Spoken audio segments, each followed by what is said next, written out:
charbonner. Ah, il faut travailler. Ouais, aussi près que pour une chute de 30 mètres, je pense. À l'heure actuelle, moi je dirais non, parce que je trouve que la réto c'est quand même une année où on évolue beaucoup. Oui, je me sens prête. Non, pas vraiment doute. Je me sens pas vraiment prête. Peut-être en fin d'année, mais pour l'instant non. Non, pas du tout. Non, pas du tout. Je sais pas vraiment en fait à quoi ressemblent les études supérieures, donc je sais pas si je suis prête ou pas. Non, je pense pas que je me sens prête. Non, absolument pas. Pas vraiment. Non, non, pas du tout. J'ai une grande peur en fait de justement passer à l'école supérieure. Non. Je sais pas encore. Pas tout à fait, quoi. Ouais. Honnêtement, oui. Juste hâte d'y arriver. Je me prépare. Quasiment prêt. Ça dépend sur quel point. Mais je pense qu'en général, ouais. En même temps, j'ai redoublé, du coup, ça fait plusieurs années que je m'y prépare.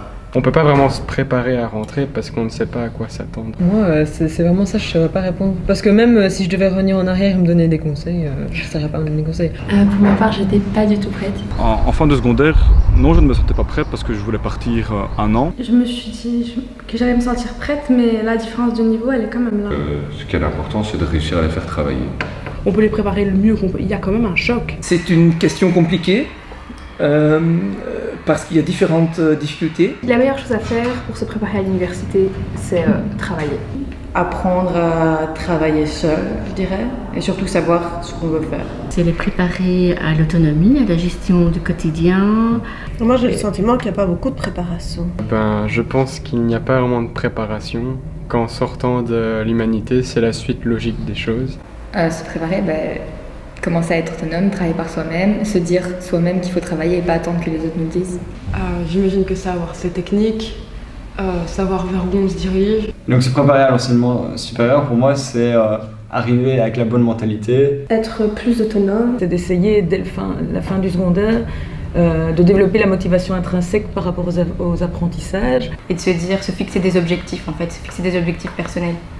Tout simplement de l'investissement sur soi, c'est le fait de la place de jouer à la PlayStation par exemple, c'est le fait de, je sais pas, acheter un livre. Peut-être effectivement leur apprendre à mieux gérer leur temps. Leur apporter les codes nécessaires pour pouvoir progresser dans leurs études. Et comment faire un choix qui leur rendra heureux. Il faut déjà qu'ils trouvent la bonne filière, donc ça c'est un point hyper important, donc ils doivent rester ouverts à tout et pas rester braqués dans l'option où ils sont et se dire c'est ça que vous allez faire plus tard parce que vous êtes en art, en sciences. Les préparer, c'est sans doute les amener à se questionner tout le temps, surtout. Sont-ils prêts? On espère. Mais